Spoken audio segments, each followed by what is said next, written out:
Shalom shalom, ndabashuje mwese mu izina ry'umwami wacu Yesu Kristo, aho muherereye hatandukanye, abankurikira mwese n'abazankurikira. Dukomeje kuganira ku ijambo ry'Imana rivuga kubaho ubuzima bubohowe muri Kristo Yesu. Uyu ni umwaka wo kubohorwa, uyu ni umwaka wo kwakira ubuzima bushya, uyu ni umwaka wo kunesha mu izina rya Yesu. Turabasaba ko mwadukora subscribe kuri channel yacu. Ni byiza cyane, biradufasha kandi bikabafasha ko ibiganiro tujya twumva byose dushyiraho muzajya mubibona. Kandi n'umwaka wo gushyiraho ijambo ry'Imana ku bantu bose bazajya dutega amatwi. Yesu abaha umugisha.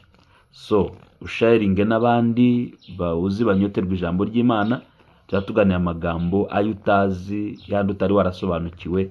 Yesu aguha umugisha.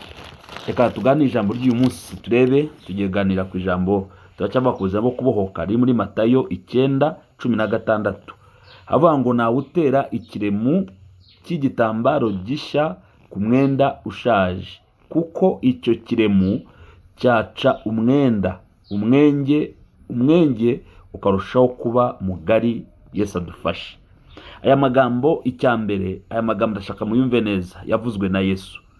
Icya kabiri, yayavugiye mu rugo rwa Matayo, ari witwa Lewi, yari umukoresha w'ikoro. Abakoresha b'ikoro bari abantu basoreshaga. Abantu basoreshaga rero bari bafitanye ikibazo n'abene gihugu n'Abisiraheli, kandi nabo ubwabo bari Abisiraheli. Ariko bajyanaga ibibazo n'Abisiraheli, cyane cyane abitwa Abafarisayo. Abafarisayo bari abantu b'itsinda ry'Abayisiraheli ariko ry'abanyedini, bari bubakiye cyane kuri aya mategeko ya Mose. Bagiye banayahindagura nyine bashyiramo ibindi bitari ngombwa byabarengeraga bo nk'idini. Rero bigatuma rero bahangana cyane n'abitwa abakoresha b'ikoro. Abakoresha b'ikoro muri sosiyete y'Abisiraheli bari abantu babangamira abandi, bari abantu mbese bafatwa nk'abanyabyaha ba nyuma, kuko igihe cya Yesu Kristo aza mu isi muri Isiraheli yasanze ingoma yabo yarakoronejwe n'Abaroma. Bivuze rero ngo Abaroma batoranyije abantu mu Bisiraheli babagira abasoresha cyangwa abakoresha b'ikoro. Aba bantu rero bajyaga bakandamiza cyane abene gihugu. Namwe ndashaka mutekereze, muri mu gihugu cyanyu hakaza abandi bantu basoresha imisoro bakayitwara, none bakanakoresha abene gihugu. None abantu bakoresha b'ikoro nabo hari byabagarimo n'abatari inyangamugayo, bagashoresha n'iby'ikirenga bitandukanye n'ibyo abakoresha b'ikoro bashyizeho gusoresha. Rero bari bafitanye ibibazo na sosiyete y'Abisiraheli. Rero Yesu igihe yazaga we ntabwo yigeze yita kuri icyo kibazo cyari kiri hagati y'Abisiraheli n'abakoresha b'ikoro. We yaje ashaka icyari cyarazimiye. Niyo magambo dushaka kuganiraho uyu munsi. Yaje ashaka ubugingo bwazimiye.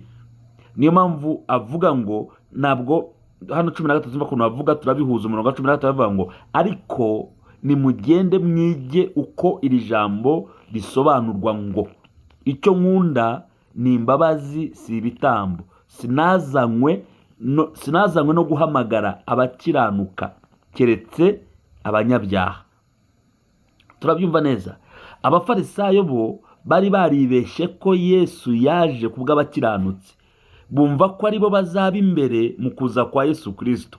Ariko Yesu waje arebye system yabo n'imitekerereze yabo n'imikoro y'Abafarisayo, abari yagereranya n'imyenda ishaje, ariko bashaka komekaho ikiremu gisha. Bashaka gufata ubwami bwa Kristo cyangwa se iby'ubwami bwa Kristo bw'imbabazi bakabyomeka ku byabo bya kera bari basanganywe. Yesu ranga aravuga ngo mwige iby'iri jambo uko rivuga ko imbabazi ziruta ibitambo, kandi ntabwo nazanywe no gushaka abakiranutsi, ntabwo naje kubw'abeza, ahubwo naje kubw'abanyabyaha kugira ngo mbaheshe gukiranuka. Yesu ashimwe cyane. Abafarisayo rero bari bafite ikibazo cy'uko Yesu agomba kuza akurikiza gukiranuka kwabo bo bafite, bakura mu mategeko, bakura mu bwenge bwabo, bakura mu bitekerezo byabo no mu byiyumviro byabo. Bo baje bazi ko Yesu ari bwubahiriza icyo, agakomeza uwo murongo wabo wo gukiranuka kwabo. Ariko Yesu aje ntabwo yagendeye ku gukiranuka kw'abantu, ahubwo yashenye iyo mikiranukire y'abantu yo kwibeshya kw'ibitekerezo byabo, azana gukiranuka kubonerwa muri we kandi gutangwa n'imbabazi n'ubuntu. Rero cyabwo abafarisayo kucyumva nicyo cyabateraga buri gihe cyose gushidikanya kuri Kristo, bamureba yinjira mu mazu y'abafarisayo. Ahangaha Yesu avugira ijambo yari amaze gutoranya Lewi.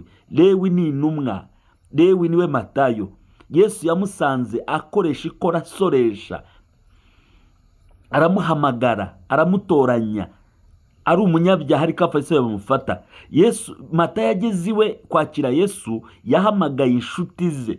Inshuti za Matayo nta handi zari kuva, zavuye mu bakoresha b'ikoro n'abapagani. Yesu agezeyo ntiyabanena, asangira nabo, kuko ntabwo Yesu yaje kunena babi, ahubwo yaje guhindura babi abeza. Niyo mpamvu Yesu yari afite ubushobozi bwo gusangira n'abasamariya. Kandi mu buco w'Abayahudi, uyu umuntu yasangiraga n'abasamariya bitewe n'uko batandukiriye bakajya mu bigirwamana bagapagana, yabaga anenwe, cyari ikizira. Muribuka Yesu abwira umusamariyakazi muri Yohana 4, yambwiye ngo iyo aba wari uzi uwo muvugana uba umuhaye kuri ayo mazi. Umusamariya ngo bishoboka bite ko ndeba uri umuyuda ku mubiri? Ko ndeba uri umuyuda ku mubiri, bishoboka bite ko usangira n'umusamariyakazi? Haleluya. Yesu yari umuyuda ku mubiri ariko ari Imana imbere.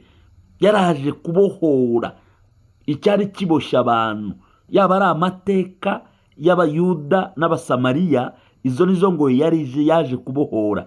Ndashaka kubwira wowe unyumva, Yesu arabohora n'ingoyi z'amateka akazibohora. Yesu arabohora n'umuruho akawubohora.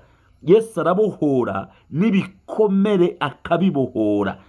Ikibazo ni kimwe, icyo tugira ni kimwe, ikituremerera ni kimwe. Twebwe dushaka dufata umwenda wacu wa kera ushaje twongere ikiremo gishya.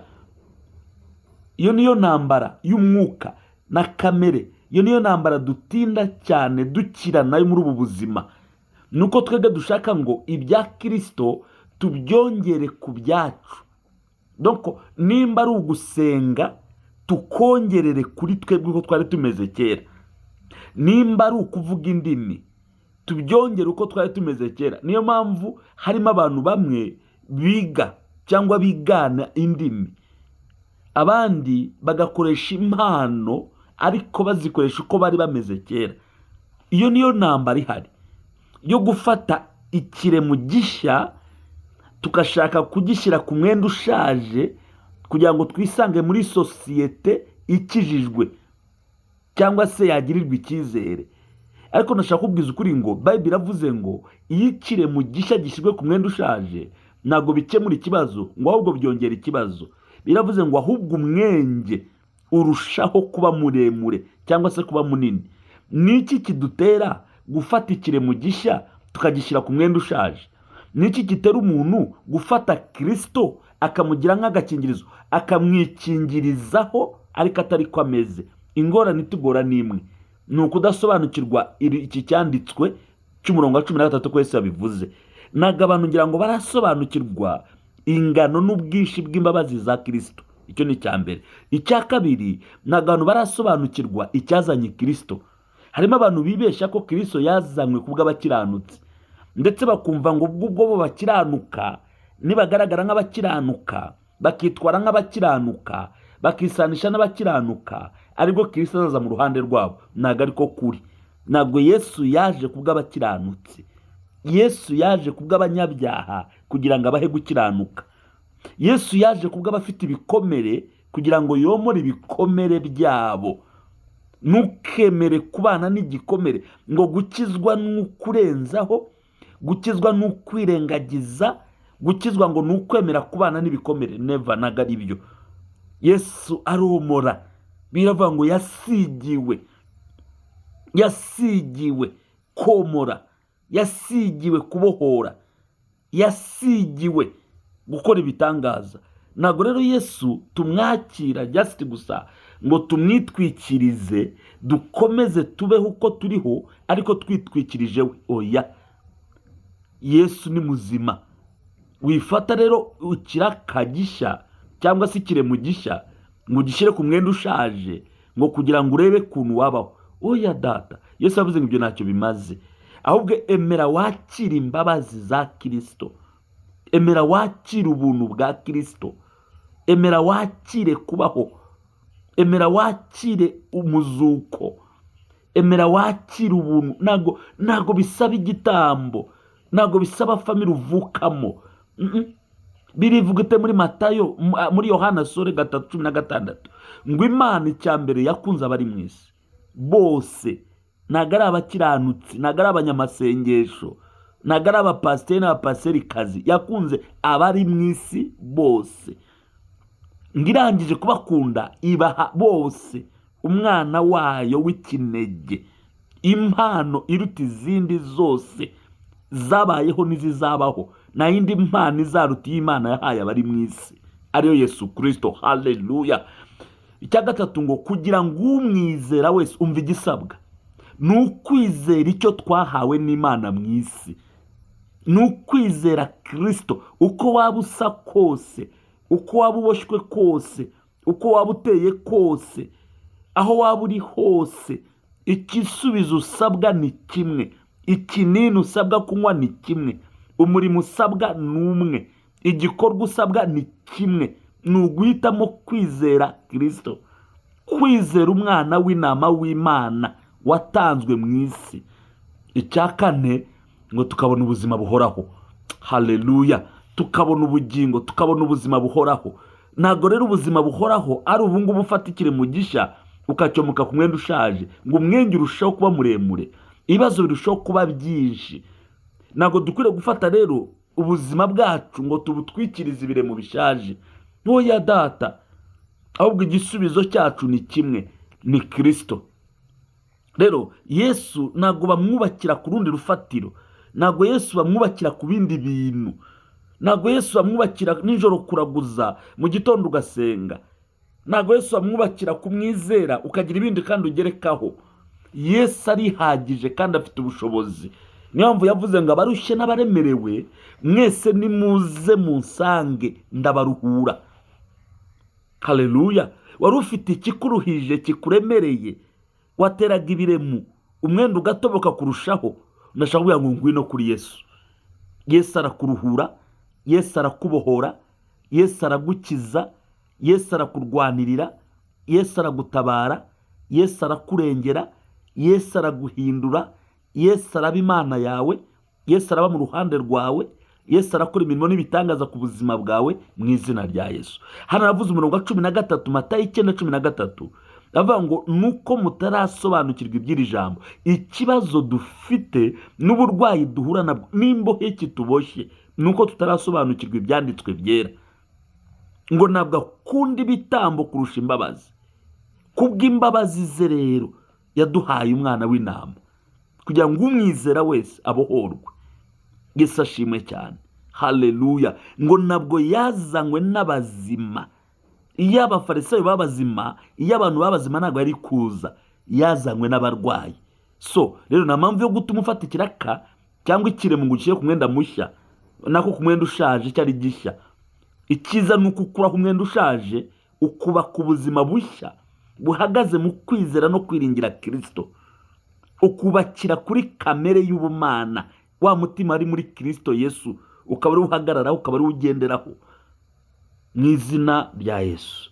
So rero reka twe kubaka urufatiro ku musenyi, twe kubaka urufatiro ku bitari byo, ahubwo twubake kuri Kristo kandi azaguha ubuzima buhoraho mu izina rya Yesu. Ndakwinyize mwene data rero, uyu munsi umaze kumvira ijambo ry'Imana, umaze kumviza imbaraga, wakire Kristo mutima wawe, mubwire ngo Yesu, aho nashyize ibiremo byose bishya ku mwenda ariko ushaje, ngiye kubihindura, ngiye kubikuraho. Ibyo nakoraga bishya, reka mubwire muvandimwe, kwiga gusenga no gutondekanya amasengesho neza ni byiza, ariko bigira umumaro iyo urufatira ari Kristo. Yesu ashimwe cyane. Ariko iyo uzi gusenga ukanabikora neza ndetse cyane, ariko urufatiro rwawe atari Kristo, Kristo atari mu buzima bwawe, uba umeze nk'umufarisayo, umeze nk'umuntu ufata ikiremo gishya akagishyira ku mwenda ushaje. Gusenga ni imbaraga z'Imana, gusenga ni ubuzima bw'abera, ariko ikibazo gihari ni kimwe, ni uko ikiraka kirimo kujya ku mwenda ushaje. ikibazo gihari naho amasengesho arimo kujya. Nibyo pasere yawe yatangaje iminsi 40, wowe uyikoze rwose urayubahiriza n'amazi n'uyanywa, ni byiza pe. Kandi iminsi 40 yakoze ibitangaza. Ndakubwiza ukuri ku bantu bayisenze. Mose yasenze iminsi 40, Imana ihindura system y'Abisirayeli, ibaha urufatiro rushya, ibaha intego, ibaha vision, ibaha icyerekezo.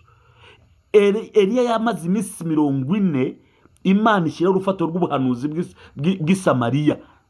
Mu minsi 40 havuye plan y'uko ubwami buzajyaho igihe cya Eliya, y'uko ubuhanuzi buzakurikirana bwa Eliya na Elisa. Iminsi 40 y'amasengesho igihindura ibintu bigafata ishusho cyangwa bigafata icyerekezo. Ariko ikibazo si iminsi 40, ikibazo ni amasengesho urufatiro yubatseho. Kuko dusanze ngo kumenya gukora ayo masengesho y'iminsi 40, ariko kumenya gukora amasengesho